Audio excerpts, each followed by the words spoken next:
Hey everybody, this video is part of our full-length The Onside Kick podcast. You can find that on Blog Talk Radio, iTunes. You can pretty much find it anywhere, so we don't care where you listen. Just stick around and check it out. We're going to move on to a pick in my mock draft that got a little bit of flack, and I was kind of surprised that it got some flack because I know coming into my mock draft, Sean was begging and pleading me to let the Bears make this pick, but Jabrill Peppers in my mock draft going to the Chicago Bears at number 4, and both of you guys are Bear fans, so I'm going to ask you, number 1, don't worry, you won't hurt my feelings. What do you think about the pick that I had Jabrill Peppers to the Bears? And would you take a for sure safety in Jamal Adams over a Jabrill Peppers, who is more of a hybrid outside linebacker safety type of a player? I like Jabrill Peppers. I like him because I think he's kind of got that versatility where he's not locked into just the DB position. And I think that being able to watch what he did and is continuing to do it in Michigan, because they will be in a bowl game and everything like that. Against I think Florida State, who's a good team. I think that he's shown a lot. They've obviously used him on offense too at times. I don't think I would see the Bears doing that, but then again, when they have no offense, they might. Might adopt a Wildcat formation. Why not, right? But I like Peppers, like I said, because of the versatility. I think the Bears could probably look at that and say, we could very well get him. As you look at the teams above you, I don't think any of them would probably be going him, but I don't know. It all comes down to, are they that team that gets, kind of like, not cold feet, but jittery, like, oh, I'll take a quarterback. Well, like one of those, Jay's leaving, Barkley, I don't know. We'll just take a QB. I think that they'd probably be smarter going with Jabrill Peppers, keep John Fox, and I think get healthy next year, bring in Peppers. We could really see something building back up for this Bears defense. I think he'd be a beautiful addition. Yeah, it's tough. I obviously have talked about Jabrill Peppers a lot and how I want him to go for the Bears because I think it's a great fit. And the reason I think it's a great fit is not because he's the best safety in the draft, because Jamal Adams is a better safety and in that's the draft. The thing I want to just squash right now. Don't think of Jabrill Peppers as a safety. Yes, exactly. He's just a defensive playmaker. And I put this in my mock draft. I was listening to the Dan Patrick Show, and he had former UCLA coach, he's now at CBS, Rick Neuheisel on. And he even said, when you look at Jabrill Peppers, he thinks that he can kind of be the same type of a player that a Cam Chancellor is with the Legion of Boom. And that's what the Bears on need. Defense. Vic Fangio is... If he's still around. I fucking hope so.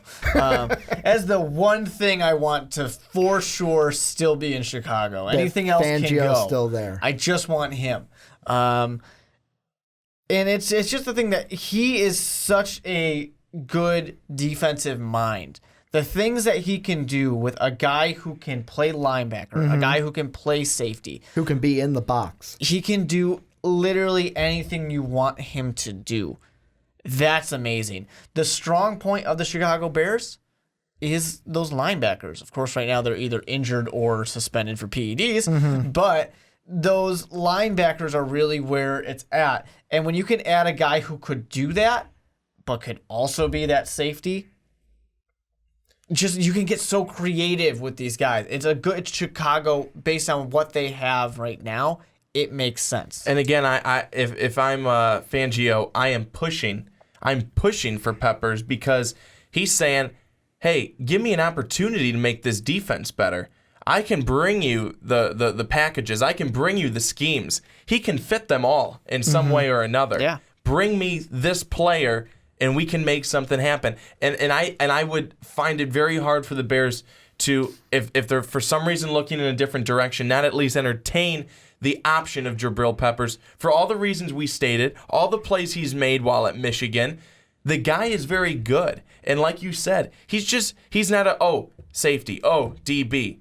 defensive playmaker. That's what he is, and that's what the Bears need. They need, it's not just one position. They just need somebody to re-energize this defense. Okay, now let me just be ridiculous and don't cut me off. Okay. I think that the Bears, when Brian Urlacher left, it was Brian Urlacher, the energy force on that defense is gone.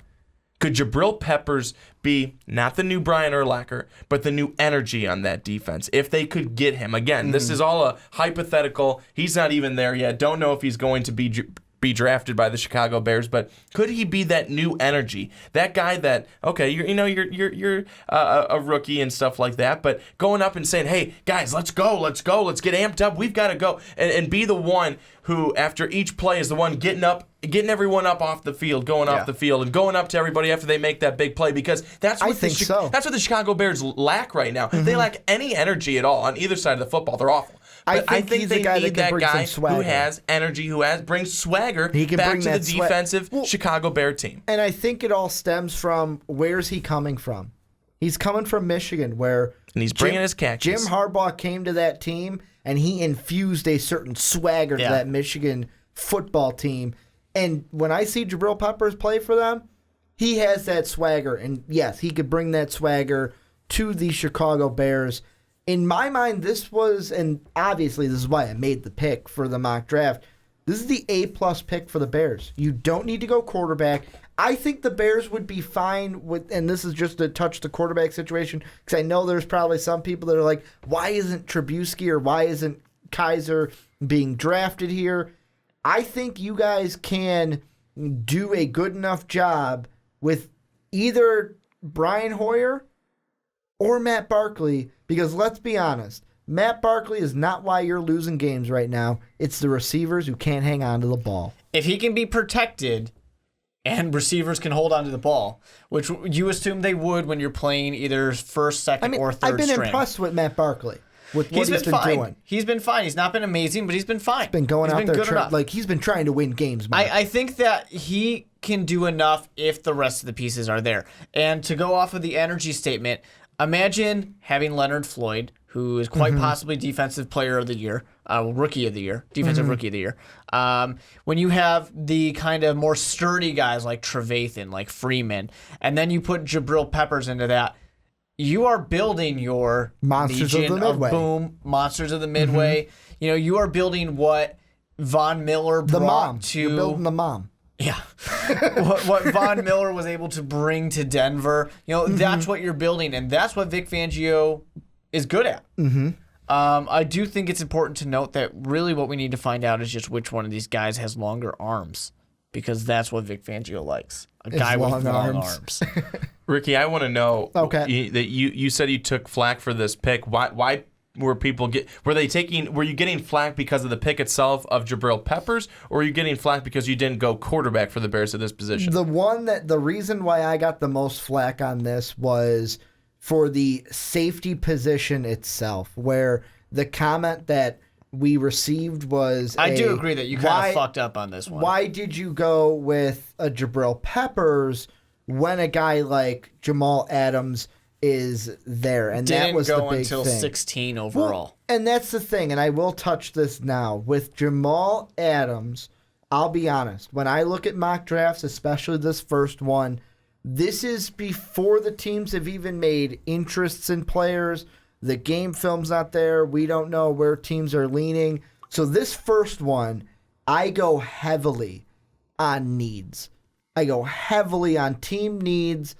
But then there's certain situations where it's like, you know what? They could go with this guy as the best player available type of thing. Jamal Adams, to me, like Todd McShay had him going number 3 to the Jaguars. We're going to get to why I didn't have him going there in a little bit. But like I said, like when I heard Neuheisel compare Peppers to, Cam Chancellor, I went, he's right, and the Bears need that. The Bears need a difference maker on defense, not just a guy who can play safety, and that's all he can do. I mean, the Jets, yet again, safety wasn't a big need. The Titans don't really need safety. And I'm looking down, I'm like, you really don't need safety for much of these teams. And then I got to the Ravens, and I'm like, you know what? This guy has fallen too much. Yeah. And like I said at the top of my mock draft, and I hope you guys read it, was all of the there's a ton of stuff that's going to change. Draft order, we're going to get to see him at the Combine, bowl games are going to be played. A ton of stuff is going to happen. It's like Mark said. We're just throwing it at the wall. We're getting it to stick. We're getting our first thoughts on paper. And I even said, and I'll quote myself, I know, some of you are shocked Jamal Adams fell this far in the draft. He's a player who could go number 3 to Jacksonville, but could slide down to number 16 and the Ravens. But that's why I kind of like the first mock drafts, because you can really throw anything out there and make any what may seem like an outlandish thought at the time, and it may come back and you're like, wow, that was really stupid. But you know what? That was just the first one. Or you may go, after everything ends up working out, you may go, because of how everything goes, because of how teams ended up doing, you go, yeah, they could be right around in that maybe 12 to 16 range. And guess what? You don't look so dumb after all. But everyone's going to have a different opinion, because everyone's going to have a different take on what the team needs. So that's why I think these first ones, it doesn't so much matter as opposed to when you're getting into draft 6.0, 7.0. Yeah, you know, really I think that's when you're getting the meat of the meat and potatoes of really, okay, like you said, Mark, the finalization of this is I'm not being funny anymore. I'm really making a point for this person at this spot to this team. Any last thoughts on the Bears? Either the Bears pick, what you would not want to see them do here, or just final thoughts on Jabrill at the Bears, like I had him in the mock draft? No, I just think that for the Chicago Bears, they can draft a bust. That can always happen, but it's very rare in the draft that you're in a no-lose situation, because the Bears are going to be able to draft a great player. Whether you go with what Todd McShay says of Allen's gone, Garrett's gone, Adams is gone, okay, Jabrill Peppers is great. Or in your situation, Ricky, or you go Leonard Fournette if you don't want to go Jabrill Peppers. For the Bears? No. Yeah. You stop. wouldn't, because Jordan Howard's a good guy. End this. Or like what Ricky's saying of Garrett, Allen, Fournette. You're going to be able to have somebody there because you're in the top 5. That's really what it comes down to. No matter what, you're good. And for the Bears too, I think another reason why don't go quarterback is for them. If you don't go quarterback, you take Peppers, you take somebody else, and you have another crummy season next year. You find yourself at this position again, you can go get a good quarterback, a real good quarterback, one that you may have a little bit more faith in. But you can make a trade for a veteran if you want to.